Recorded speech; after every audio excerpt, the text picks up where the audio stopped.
All right, gather closer, young ones, for this is a story that stretches beyond a simple fireside tale. It's a legend carved into the very bones of the steppes, whispered through the ages by the winds that sweep across the plains. Tonight, under the vast expanse of stars and the watchful gaze of the moon, I will take you deep into the heart of a tale of kinship, betrayal, and the hard road to greatness. Long, long ago, before the name Genghis Khan struck fear into the hearts of nations, there was a boy named Temujin. Born in the year 1162 in the rugged wilderness of Mongolia, Temujin was the son of Yesugei, a respected leader of the Borjigin clan.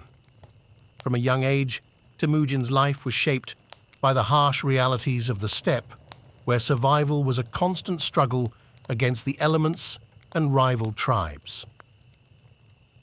Temujin had several siblings, but it is his relationship with one brother in particular, Bekta, that I will recount tonight. Bekta was older, and like many older siblings, he possessed a sense of entitlement and authority. The two brothers were raised in the same unforgiving landscape, yet their paths diverged in ways that would lead to a tragic confrontation. Their father, Yesugei, was a formidable warrior and a cunning leader, but even the mightiest warrior cannot escape the cruel hand of fate. One day, as Yesugei returned home from a long journey, he encountered a group of Tartars. He shared a meal with them, unaware that they had poisoned his food. The poison worked its dark magic, and Yesugei's life slipped away like a shadow at dusk, leaving his family vulnerable and alone. The death of Yesugei marked a turning point for Temujin and his family.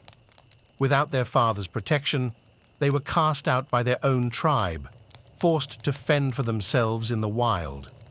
The clan turned their backs, leaving Temujin, his mother, Holan, and his siblings to scrape out an existence from the barren land. Life became a relentless struggle, every day a battle for survival. In these dire circumstances, the bond between family members should have been a source of strength. But Bekta, driven by hunger and perhaps a desire to assert his dominance, began to act selfishly. He took food from the family's already meager supply without sharing it, putting his own needs above those of his kin.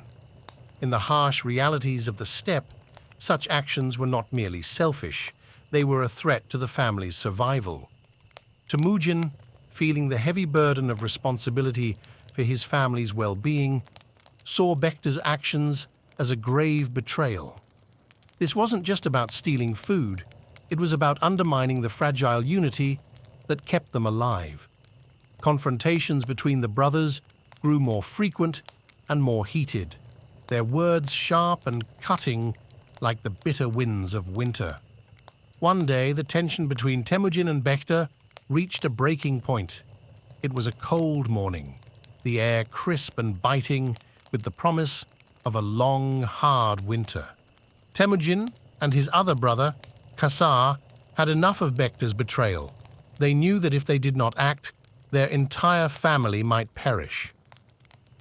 Temujin and Kasar confronted Bekta on the open plains. The sky was vast and empty, the land stretching out endlessly around them. The confrontation was fraught with emotion, a clash of wills under the watchful eyes of the gods. Temujin knew what he had to do, but it was not an easy choice. The bond of blood weighed heavily on his heart, but so did the duty to protect his family. Bekta stood his ground, his defiance a last act of rebellion. He knew the consequences of his actions, yet he faced his brothers with a mix of anger and resignation. Temujin, with his heart pounding and his hands steady, drew his bow. The world seemed to hold its breath as he took aim.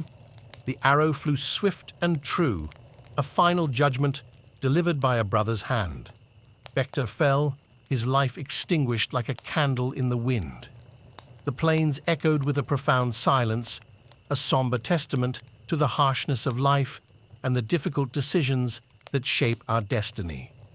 Temujin had taken a life that was bound to him by blood and history. It was a necessary act, but one that left a scar on his soul. The death of Bekta was a dark chapter in Temujin's life, a moment that would haunt him even as it steeled his resolve. From that day forward, Temujin was no longer just a boy struggling to survive. He had faced a trial that few could endure, making a choice that no one should have to make. This act, though dark and tragic, forged him into a leader who understood the weight of responsibility and the price of survival. He had learned that leadership often demands difficult sacrifices and that sometimes the path to greatness is paved with sorrow. As the years passed, Temujin grew into a formidable warrior and a shrewd leader. He united the Mongol tribes, transforming a collection of warring clans into a powerful and cohesive force. His vision extended beyond the steppes, and he dreamed of an empire that would span continents. The boy who had once struggled to feed his family now commanded the loyalty of thousands. But even as he conquered vast territories and built an empire, the memory of Bekta lingered in Temujin's mind. Perhaps in the quiet moments, when the campfires burned low and the stars shone bright, he remembered that cold morning on the plains. He remembered the look in Bekta's eyes, the silence that followed the arrow's flight, and the weight of the decision he had made. Temujin's journey from a struggling boy to Genghis Khan, the great conqueror, is a story of resilience, ambition, and unparalleled leadership. He built an empire that stretched from the Pacific Ocean to the heart of Europe, a realm that brought together diverse cultures and peoples under a single banner. His legacy is a testament to his vision and his ability to inspire and lead. Yet amidst the grandeur of his conquests and the legacy of his empire, the story of Bekta remains a poignant reminder of the human cost of greatness. It is a tale that speaks to the complexities of leadership, the burdens of responsibility, and the harsh choices that define our destinies. Temujin's life was marked by triumphs and tragedies, victories and losses, and through it all, he remained a man shaped by the land and the people who had shared his journey. So remember this tale, young ones, as you sit by the fire and gaze upon the stars. Remember that greatness often comes at a price, and the path to destiny is rarely a straight one.